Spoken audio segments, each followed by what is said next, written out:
Up next, we have our first keynote speaker for the day.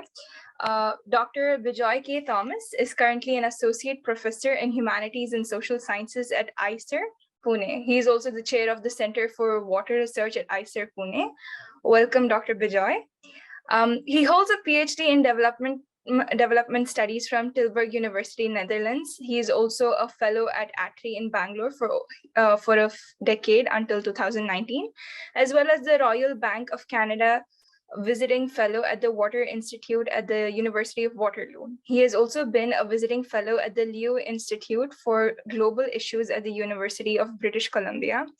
Dr. Bejoy's early research was on multidimensional poverty and participatory development. His doctoral research was chosen by IFPRI in 2007 as one of the leading doctoral studies on poverty as part of its 2020 vision initiatives. Subsequently, he began looking at issues of water resources management in close collaboration with environmental scientists and engineers. During 2011 to 2016, he co-led a multidisciplinary research initiative on water resources management and adaptation in urbanizing regions with support from IDRC Canada and the Tata Trusts. Dr. Bejoy has been elected executive committee member of the Indian Society for Ecological Economics and a member of the Government of Karnataka Committee to develop an action plan to meet the UN SDG 2.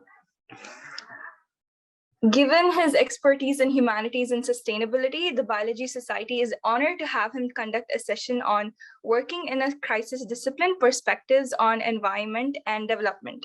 We encourage the audience to ask questions and interact with our keynote and student speakers. Make sure to type in your queries in the chat box so that they're addressed during the Q&A session shortly after. Dr. Bejoy, you can present. Hi, I think, so you have to exit share and then I can share my screen. So let me try that now. So are you able to see my screen? Yes, sir. It's visible. Okay. So shall we go? Yes, sir. Okay, great. So thanks, first of all, for inviting me for this talk. I didn't know much about the Biology Society until you contacted me. And so let me first of all tell you that I'm a social scientist, as Mariam already mentioned. And my work with sustainability has been in the last, say, 10-15 years, working with mostly people from sustainability, conservation biology, and such areas. So what I'll be trying to do in this general session would be to present some broad insights or broad thoughts about how to work on crisis disciplines. So what I mean by crisis disciplines, I would tell you in some time. And I hope some of you, at least some of you, would be familiar with conservation biology and more applied aspects of biology, people who are keenly involved in field work and such areas. So I don't know how the crowd is like today, but so when I talk about crisis disciplines, I am basically talking about disciplines which basically looks at some major issue that is confronting humanity. So it could be climate change, biodiversity loss, poverty, and things like that. So conservation biology itself was defined as a crisis discipline by Soule. So probably that could be a good connection between from my side to the crowd. So that's a bridge which I'm hoping to cross. So with that broad background, let me try to begin my talk. So I don't know whether I'm going to talk for 40 minutes and then you would have a Q&A session, but I would be happy if I can have questions also in between. I don't think I'll be able to see the chat box, but then if whoever is moderating the session can actually alert me to messages which come on the chat box, I can respond to them right away. So I'm fine either way. So like I said, what are the crises that we are talking about in the session? The crises that we are talking about are basically the environmental, social, and other major issues that humanity face. So one major issue is climate change. Biodiversity loss is what actually triggered the field of conservation biology. And most of these crisis disciplines, I mean, whether it is conservation biology, development studies, or ecological economics. So I'll explain to you what the other two is, since you must be familiar with the first one. So all of these are applied disciplines which actually branched out of their parent discipline, which would take the rigor and also maybe the methods and other ideas from the parent discipline, but then try to apply it to probably look at these problems which are which require immediate attention. So in the case of conservation biology, just like what I said, it was about biodiversity loss and also the deterioration that ecosystems were facing in general. So the other two disciplines, development studies and ecological economics, might not be familiar to the crowd here. So in my case, I come from a traditional economics background, but then experience in a couple of field projects and also confronting some of these issues in practice during my after my studies, working through projects. So led me to broaden out a bit into other areas, and I could very well be called as a development studies person. So it's an interdisciplinary area in social sciences where you combine not just ideas from economics, but also from anthropology, sociology, environmental studies, and so on. So similarly, some of the economists, since they were not very happy with the way economics has been treating issues of environment and also climate, so they decided to reach out to ecology and other disciplines, and then a trans-discipline called ecological economics was formed. So all of these disciplines have one major trait in common, so which is that it is all responding to crisis. So ecological economics was started because traditional economists thought that the way economists were dealing with these issues were not really fully satisfactory. And you need to take a lot of insights from ecology and other disciplines, and only a trans-discipline can actually understand these systems and also this crisis better, and then probably aim at suggesting solutions or way forward to them. So similar is the case with conservation biology as well. So if you look at some of these characteristics of crisis disciplines, first of all, they are all interdisciplinary. So like I said, conservation biology takes a lot of insights from anthropology, social sciences, and so on. Development studies, like I said, although it's a reaction from economics, it is clearly interdisciplinary in the sense that it takes a lot of insights from anthropology, sociology, and so on. So similarly, ecological economics, like I said, is an amalgam or a mix of ecology and also economics. So that necessarily leads to diverse sets of methods that these people who work in these crisis disciplines use. So for instance, as an economist, I would be trained in survey methods and statistical analysis. But then if I were to branch out and then look at some of these more local issues, for instance, a lot of my work involved looking at water management in peri-urban areas, in Bangalore specifically. So there, going by a traditional economic approach might not actually be of help. I might have to work with people from, say, hydrology, environmental sciences, and so on, to understand the issue and also apply methods which are suited to understand that problem. So invariably, all of these crisis disciplines would require the people who practice it to go beyond their comfort zones, get messy, work with others in teams, and also apply different methods. And the other trait of crisis disciplines is that it is all problem-driven. So I really like this two quote, which I have actually put up on the slide now. So if you are really problem-driven, like if you are really looking at an issue like biodiversity loss, so you can't just look at it from an ecosystems angle only. You have to look at how people interact with the ecosystem, because most of the climate change that we see is also caused by humans. So although we target CO2 emissions as the target, probably we have to start from people because it's all anthropogenic. It's all caused by people. So when you are in a problem-driven discipline or a problem-driven mode, you are not really bound by specific methods or specific set of tenets. You have to really do a mix of many things. And like what Popper also said, if we are actually students of problems, so then we are not really strictly bounded by any disciplinary boundary. So you are not really sitting within biology or within chemistry or within economics. So if you are looking at, for instance, wastewater management or water quality, you have to bring in some little bit of environmental chemistry there, little bit of engineering there, and some level of governance and social science and such things. So, and in terms of the scale at which many of these different disciplines operate, it can go from the more planetary scale to the local scale. So when we talk about climate change, most of the physical work on climate change happens at a planetary level. The physical evidence of climate change is actually quite well established, and we don't need to really belabor the point and establish that. So I'll come to a couple of those issues as I speak. So, but some of these issues are local. For instance, if you are a conservation biologist looking at working with maybe a traditional tribal community in a forest landscape, so the conservation issues that you are confronted with at that particular scale is local. So the scale at which problem-driven disciplines and people who work in such crisis disciplines actually work can range from planetary to the local scale. So through the talk, what I will do is I'll give examples for each of these different scales. So I'll start with the problem of climate change and then why we need to think probably climate change in a different manner. So especially since I'm talking to a group of biologists here.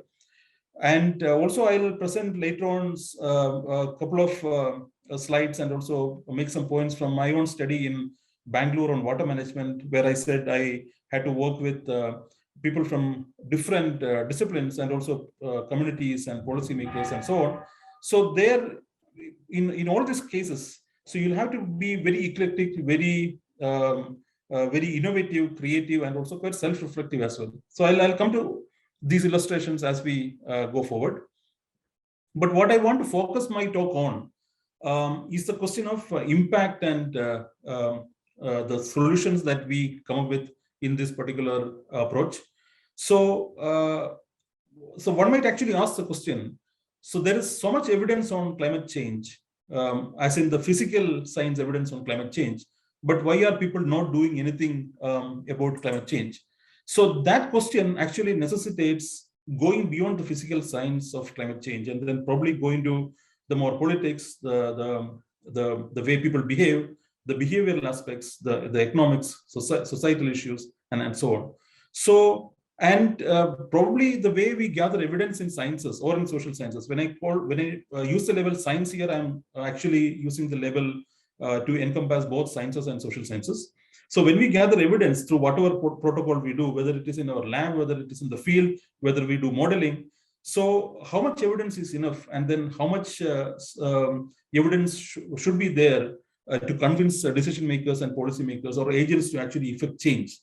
So in the case of climate change, actually we are faced with the dilemma now, because I don't think there is anybody, there are obviously climate deniers, but then there are not many people who can actually claim that climate change doesn't exist. It's a reality. Physical basis of physical science basis of climate change is very well established, and there is no question about that. And it is also proven that it is the effort of people on the environment, the impact of human action on the environment is what is actually causing the warming and also climate change crisis that we are facing. So in spite of all of this evidence, why is action not really happening? So that is the first point which I wanted to ask, so which I will revisit at the end. The second is, when we talk about solutions to climate change, so definitely, this is a threat, and then we have to find a solution. So if we are too solution focused, so is it actually the right way forward, or are we actually doing it in a wrong manner? So this is the second question which I am going to answer towards the end of this talk. So first, how much evidence is enough and what is actually impact? Second, when we are too solution oriented or solution focused, or I would say solution obsessed, are we actually missing something? So first, let us start with the issue of climate change itself. So like I said, so there is broad consensus now on the physical evidence of climate change. So now the IPCC AR6 working group 2 meetings are underway. The working group 1 has submitted the report a few months ago. So in fact, there was an article in Climate and Development, a well-respected journal, and the article was written as a disappointment piece by 3 well-known climate scientists. And they were saying that there is a tragedy as far as the climate change science is concerned, because so there is all this evidence of climate change and also the human impact that we have established throughout these decades. But what has happened is that there is no progress. So there is no action. So the question is why? So they are in fact asking in this article or calling for a moratorium on all climate change related research, and then try to have a dialogue before we can actually start putting together things. So they propose different ways forward, but they also see if a moratorium on research can actually make things happen. So they also put it in the context of COVID-19 lockdown, because when COVID-19 lockdown happened, or COVID-19, the pandemic began, all the nations, all the people were all immediately responding to the tragedy or the gravity of the situation, and then things were put in place. A vaccine was developed soon. So is it the lack of conviction as far as climate change is concerned that is preventing action, or is it the lack of evidence? Both of these can't be the case. So probably there is something else which is actually working behind this, compared to say an immediate threat like say the pandemic. So that is where one needs to look at why this action is actually adaptation or mitigation to climate change is actually slow to happen.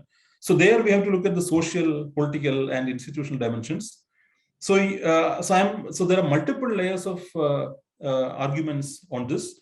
I'm only taking that global picture where I am going to present the more global north and global south divide, and then trying to argue that so there is a historical, political, and institutional dimension to why possibly climate action is actually not happening.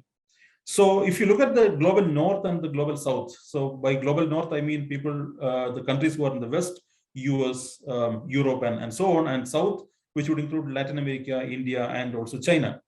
So the global north-south divide in terms of the historical development trajectories and also the way the emissions have happened, if you look at the data, you see that it's a complete contrast. So in fact, the developing nations of Africa, Asia, and Latin America have only recently been in the path of development, industrialization, and also enhancing better life and living conditions for the people.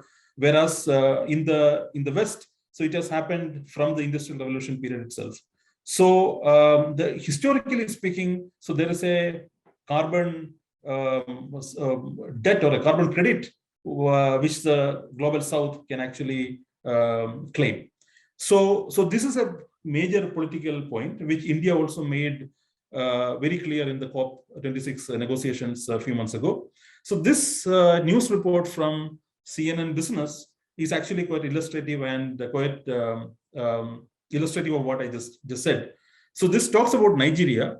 So Nigeria, the argument goes like this: Nigeria is oil rich and energy poor. So until all the cleaner energy and other things happen, Nigeria can't wait until that period for the living standards of the poor people in the country to actually improve. So as the report says, the many poor countries that have so far contributed very little to global CO2 emissions are particularly vulnerable to rising temperatures. So historically, there has been a huge variation in terms of the emissions and also the living standards. So just at the point where these countries, where the developing countries across Asia, Africa, and Latin America are about to take off in terms of industrialization and growth, so suddenly the political pressure of reducing CO2 emissions and other things are actually being pushed onto them. So in fact, there is an article by Hickel in Lancet Planetary Health, which actually computed this data. So he looked at the historical overshooting and undershooting of carbon budget. So what he basically did was he calculated the allocated the budget in gigatons of CO2 from 1850 to 1990, and then 1990 was considered as a turning point when climate change began to really become a big problem. So after that, the historical emissions and also the fair contributions were calculated, and then the calculations actually are presented in the table which I'm put on the slide. So which argues that the global north, including US, EU, the European Union, and other European countries actually are responsible for up to 92% of the climate breakdown, because they have way far exceeded their fair share of emissions. So if you look at the table, you can actually see that India, for instance, is undershooting, or it has not really used its fair share of carbon emissions. So in fact, if you look at the data from US, the way he has computed it, it has overshot the what is actually due to them in a fair manner. So the fair allocation is actually arrived at by the emissions and also the population in each of these respective countries. So that's how these have been arrived at. So there is some level of meticulous calculation which has gone behind these figures. But the point which I'm trying to make here using this argument, so there are multiple papers which make a similar argument. The point which I'm trying to make here is that there is a clear question of equity and justice when we talk about climate change and action towards climate change. So what is known as CBDR, or common but differentiated responsibilities, is at the heart of climate justice. And this is the point which India was also trying to make at COP26. So, so what you see on the slide is a tweet from the Indian ambassador. So when the climate action plan was actually going to be was going to be passed on to the UN Security Council, India objected it, saying that the security members are the main contributors of climate change, because they were the ones who were the big historical emitters, and leaving India and other countries out and then making climate action a responsibility, or the control of climate action going to a few countries, is actually completely unjustified, and it goes against the principle of equity and justice. So in fact, Indian government actually came up with a website called Climate Equity Monitor.in, so which I have a screenshot of, which I have actually put there, where you can go and then find out the carbon credit debt map and the data on historical emissions. So looking at it from this political and social angle, the idea, the argument that India was making to face down and not really face out coal is clearly justified on the grounds of equity and justice. Because for us, we were entering the climate debate angle, or the climate action angle, from a more the question of development, livelihoods, living standards of people, and so on. So these positionalities and politics have to be really taken into account when we look at why we are not really progressing forward in climate action. So I like this particular figure, which or a graphic which somebody made, which has become quite popular now. So this talks about tunnel vision, specifically with respect to carbon. So if you can see in the graphic that the tunnel vision that the person who is actually looking at this issue, the person is only focused on carbon emissions. But in fact, carbon emissions is one problem or one concern that we have, whereas we have multiple concerns which are actually related to carbon emissions. So you can see water crisis, eutrophication, biodiversity loss, air pollution, health, education, overconsumption of a few people, which I come to later. So all of these are actually clouded if you are focusing just on carbon emissions. So the problem why climate action is not really happening is because the physical science evidence is pointing to warming, and then the reason being carbon emissions. And if we target only carbon emissions, we are actually becoming ourselves or keeping ourselves blinded to the other concerns which are actually shown in the graphic, and that is not really a fruitful way to go forward. So how do we go from here in terms of research and also in terms of maybe creating impact? So one point is that there is a misallocation of climate research funding, as some researchers have shown, that probably there is enough funding or enough attention given to the physical science aspects of climate science research. For instance, between 1990 and 2018, the funding for physical science and the natural science aspects of climate change was 770% more than social science and humanities, is what Overland and so on could have written in this article. So probably, like I said, politics is involved. It's also a question of values. It's also a question of behavioral changes. So taking cue from this book that Mike Hume has written several years ago, a decade or more ago, we will have to maybe look at these not through a tunnel vision, but taking into account all the multiple factors which I just showed in that graphic, which was presented in the previous slide. So sustainability or environmental sustainability is not just the only concern that we have here. So we have other concerns as well, equity, justice, and so on. And this climate impact, the impact of climate action or climate policies has to be looked at differently, because if we talk about impact of policies, we are basically looking at not just winners, because there will always be a trade-off and there will be winners and losers. So the solution obsession, as I would call it, can actually result in a tunnel vision, which we showed in the earlier figure, this one.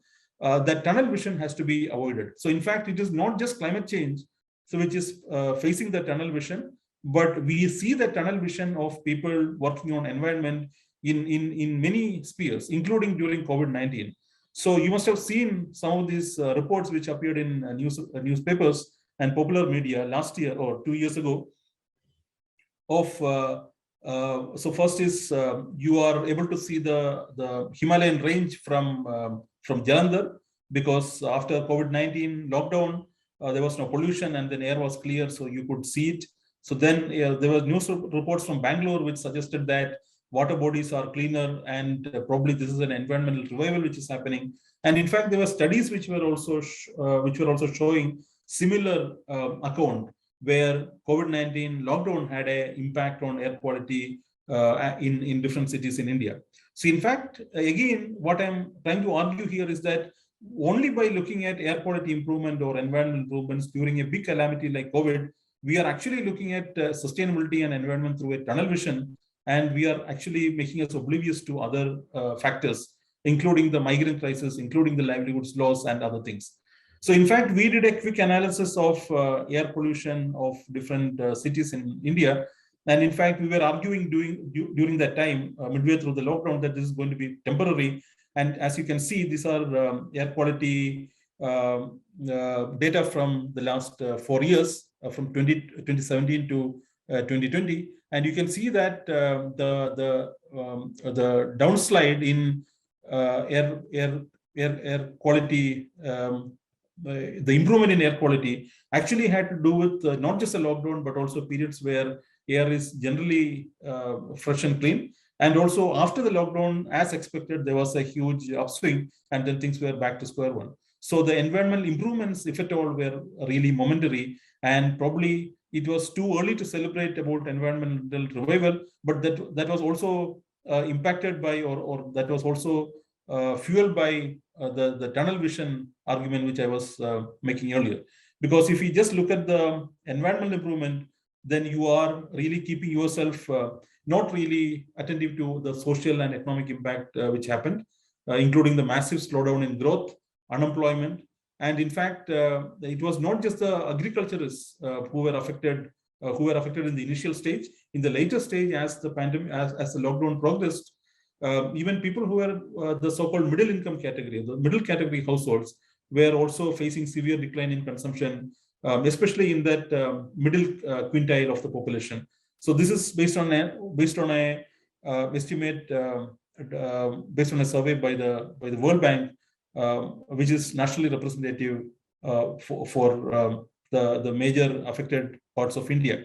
So when we talk about only the environmental angle, the environmental improvements, we are actually making us, we are looking at it through a tunnel. We are having a tunnel vision and not really looking at issues of the larger equity, justice, and so on.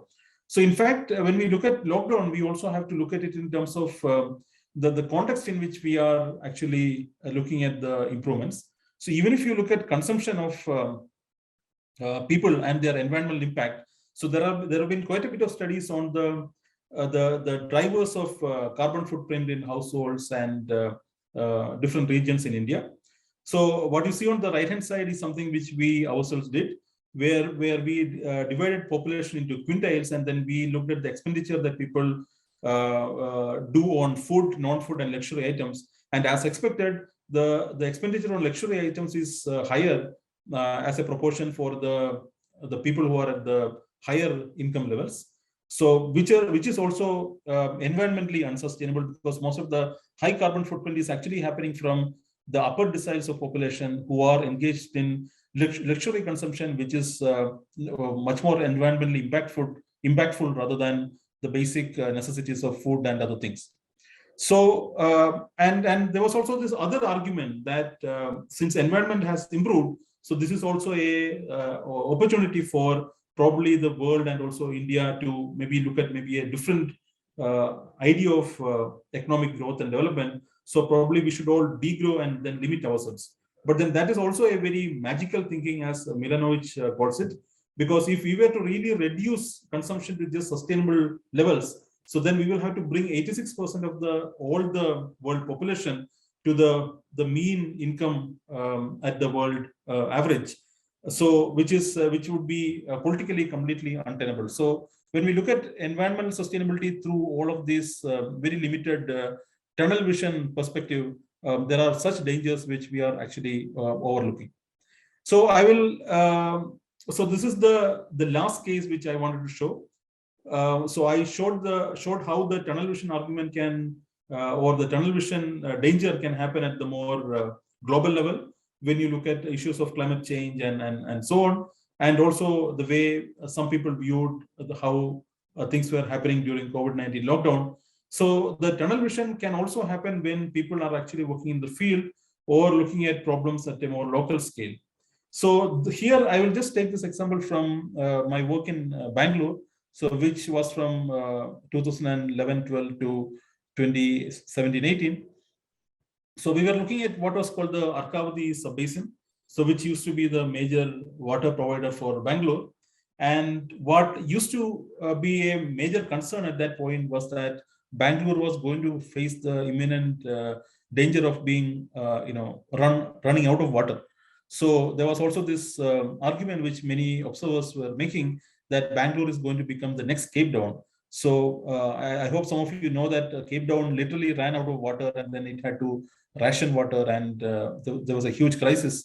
And Bangalore was almost next in the line, is what many observers argued. So in fact, there was even a BBC News report, which I'm just shown on the slide, where they asked the question: is India's Bangalore going to be the next Cape Town?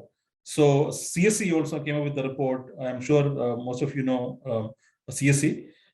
So Bangalore might head the Cape Town way, and probably unless measures are taken, this is a danger that Bangalore is going to face. So our research actually spoke to many of these issues of water scarcity and water use in Bangalore. So there are plenty of peer-reviewed articles, popular articles, and also even documentaries that we published during that time. A couple of them I have cited here. So that has to do with the more hydrological aspects, water quality aspects, the more socioeconomic aspects, the governance issues, and so on. So I am not going into the details of data and other things, but I'm just trying to broadly tell you what actually triggered this change. So our study looked at the period between 1993 and 2013 in terms of water use and also in terms of people's responses. And this was a time when Bangalore city actually faced or began expanding in terms of its investment, in terms of its geographic spread, and also in terms of opportunities available to people. So as expected, there was a predictable move away from agriculture, especially in the peri-urban areas. And this resulted in a huge labor shortage in agriculture. And as you can also imagine, if you have development in terms of roads and other things happening, so one immediate casualty would be land, which is sitting close to the highways, which would be up for sale. If you have, some of you might be from Bangalore, or if you have gone to Bangalore or any other city which has witnessed a similar expansion, you would see real estate prices going high, and then people gradually quitting agriculture and so on. Because definitely, given the current the situation, this is what is much more profitable for a farmer or a typical representative farming household. So there was also, in the meanwhile, a move from traditional crops, finger millet and other things, to more plantation-based crops. And one major plantation crop which started picking up in the 1980s in the region was eucalyptus. And as you know, eucalyptus is a water-sucking crop, and the impact would be long term, and it actually go deep down into the ground and then extracts water from there. So plantation crops actually started proliferating in the 1980s. So in addition to that, a major technological intervention also happened in the sense of groundwater wells or bore wells, so which were subsidized by the government. So many farmers started using it. And then if you look at this figure, so this was the impact of several years of groundwater dependence. So in 1981, when we had the first sample in our data to until 2013 when we were doing the survey. So this is the trend in the number of bore wells drilled and also the number of bore wells failed. So our own estimate from around 15 villages, which are representative of some 1,000 villages in the basin, is that 77% of the total bore wells which were drilled during the period actually failed. So which is an alarming situation as far as sustainability is concerned. So this actually shows you how deep people are now drawing groundwater from. So in the 1980s, you could get water hardly at maybe 100, 150 feet, but now you have to go maybe even beyond 1,000 feet to get water. So now the situation might be even worse. So I'm talking about data from 2013, which we collected. And if you just go out of the city and then take a tour for maybe an hour or two in the Pejavan region, so this is what you would see, or you would see at that point, I mean, a few years ago, a lot of eucalyptus plantations, drying lakes. So Bengaluru is known for lakes, cascading system of lakes. So you see drying lakes. In fact, what you see on the right-hand side, topmost panel is a lake. And this is the typical site that you would see. And in agricultural fields, you would see bore wells. And also you see drip irrigation adopted by at least some farmers. And farmers tend to adopt drip irrigation when they are facing either water scarcity or they want to conserve water. So all of these are indication of a key issue. If you are looking at it from a conservation or environmental perspective, the immediate reaction would be that, oh, there is a huge problem of sustainability there. But the thing is that it is a question of sustainability on the one hand, but like I said, bring back the tunnel vision argument here. If you just look at the landscape just through the lens of sustainability, so then you are actually losing the picture, because it's also not just a question of sustainability, but it's also a question of farmers' livelihoods. How far can farmers actually prolong with farming in such dire conditions? Or it could also be a question of aspiration. So even if farming was not really unprofitable, so to speak, so definitely there is an aspirational change from the more rural, which is seen as bad, primitive, and so on, to the more for the urban, which is seen as the more the aspirational place where you would want to be. So which is more modern compared to agriculture, which is viewed as primitive. So in all these cases which I have presented, whether it's a case of climate change, whether it's a case of COVID-19 lockdown and the environmental impact that it has had, or whether it is the case of the groundwater dependence which we saw in the Arkavati basin. So there are no clear answers here. So there are always winners and losers. So this different, if you look at it from a more multi-dimensional perspective, you see that there are winners and losers and not just one clear short solution. So in fact, some of our research was covered by newspapers, and then you can see how the title of the news reports went.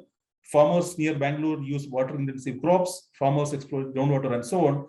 So there was also this push from the more civil society people and also from others to at least maybe have some ban on planting more eucalyptus in the region, so that at least the water table could be restored, and then things could actually be revived back in some time.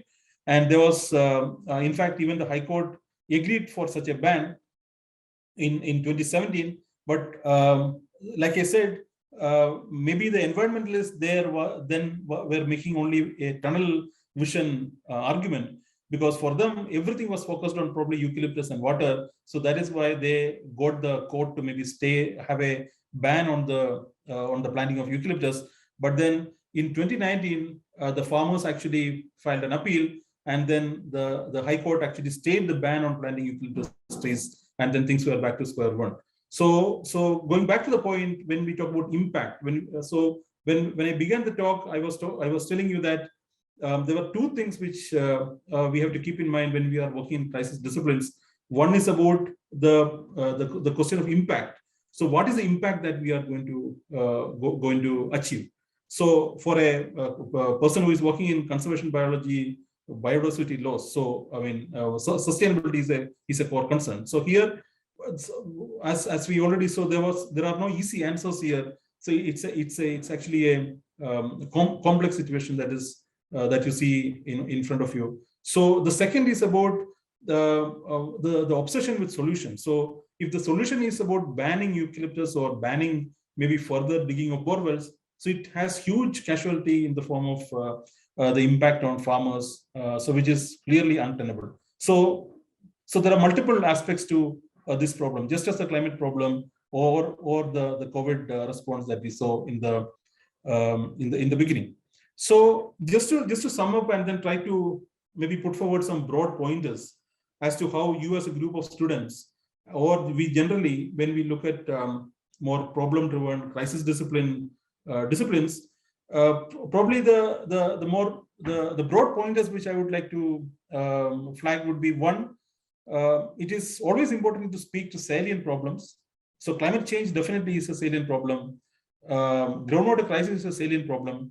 You adhere to rigor in your discipline, whether it is in terms of your modeling strength, whether it is in terms of your survey data analysis strength, or whether it is in terms of your data collection in a more qualitative angle. So even in that sense, adhere to the rigor that your discipline actually brings.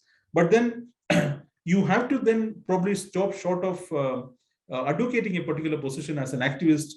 Stop at that point where you are an analyst, where you look at the different options or different alternatives which are there. You look at both the winners and losers, and not just subscribe to one value position, sustainability or equity. So it's not an either or situation, but it's a trade-off situation.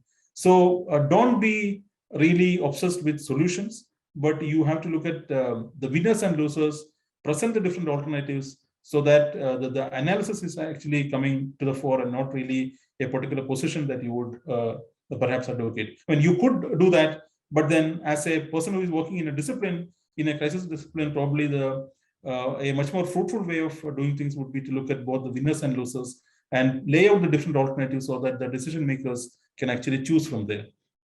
And like I said, the underlying concern in all of this is actually quite value-laden or normative.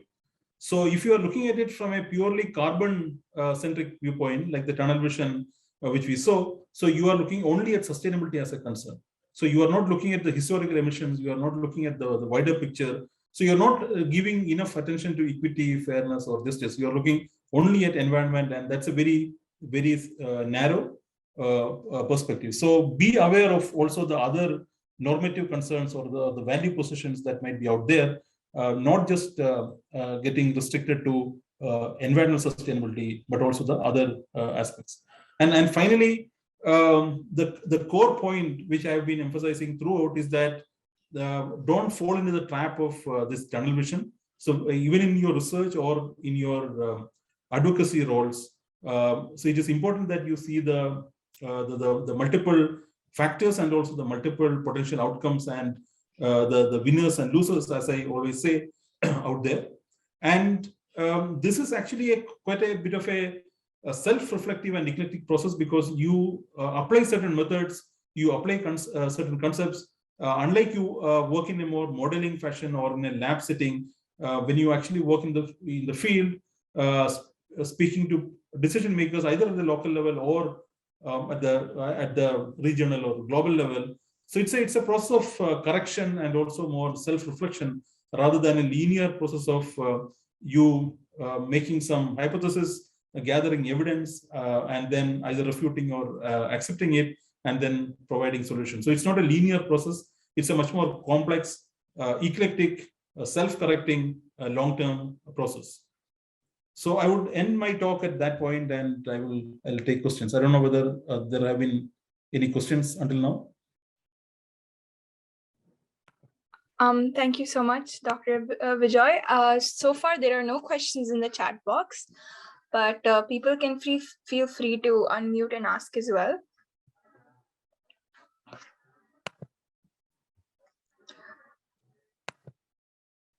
Also, there is a question from Bhupesh Sharma. What is an individual's role in combating climate change if he or she believes it is a significant concern? Or have we crossed the line where individuals' concern doesn't matter anymore? Well, so see, I think there are two basic issues here.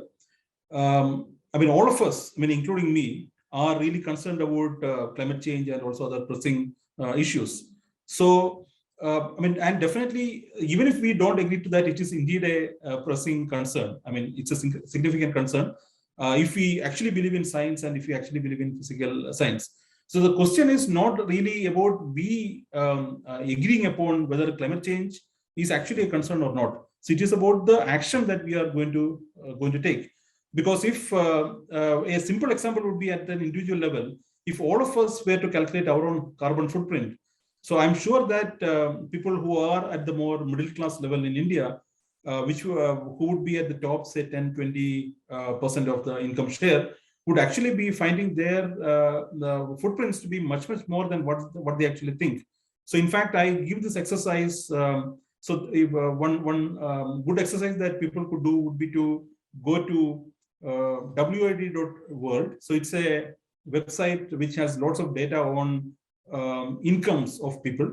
And as a exercise, I generally give it to students or other people who attend classes to just fill in your income in the website in the box, and then see whether it is actually meeting your expectation. The outcome is actually meeting your expectations. It is less or more than that. So oftentimes, what I feel is that even when people think they are middle class, they are in the top 40%.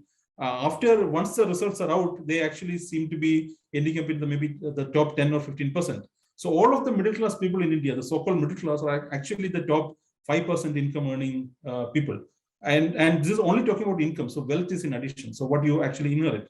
So it is not really about an individual's conviction or individual's commitment to climate change, agreeing upon it and then understanding it. So it's about action where behavioral change and other things will have to happen from the individual scale, but also at a more national scale.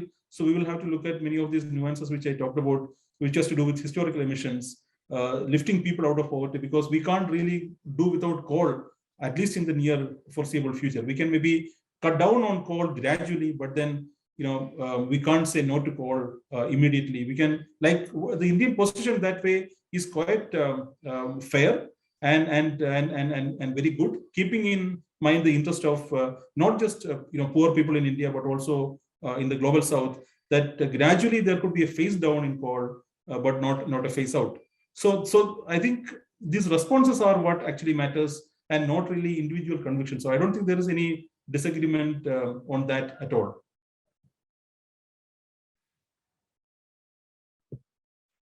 I hope I have answered that. Yeah. I also had a question. So I'm from Bangalore, and as you mentioned, it's true that we're facing a very huge water shortage.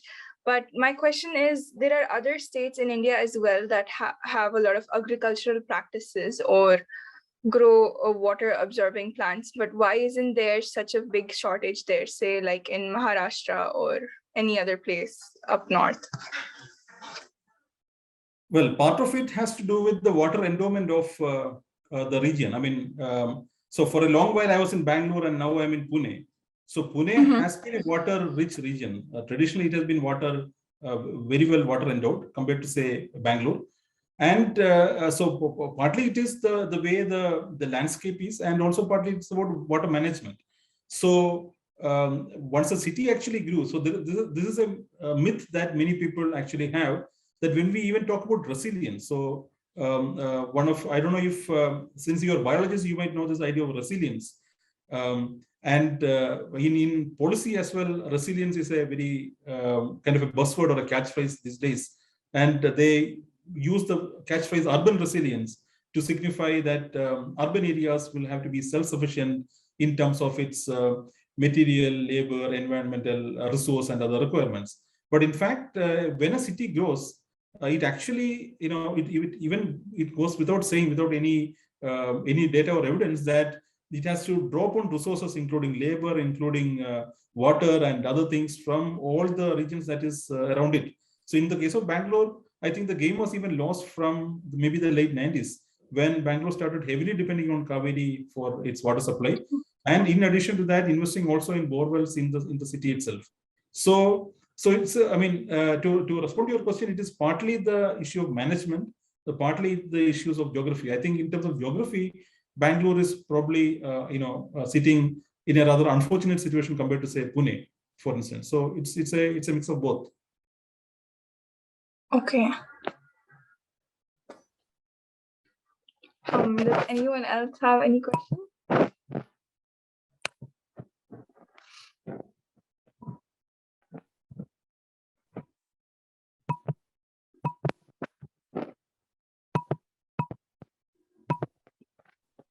Okay.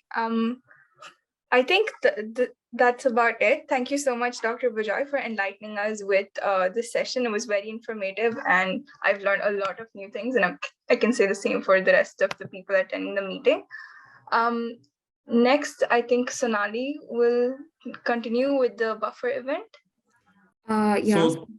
So thank you for the invitation, and it was nice interacting with you. And then all the best for the event and for the next 2 days, right? 2 more days. Yes, sir. Yes. Thank you so much, sir.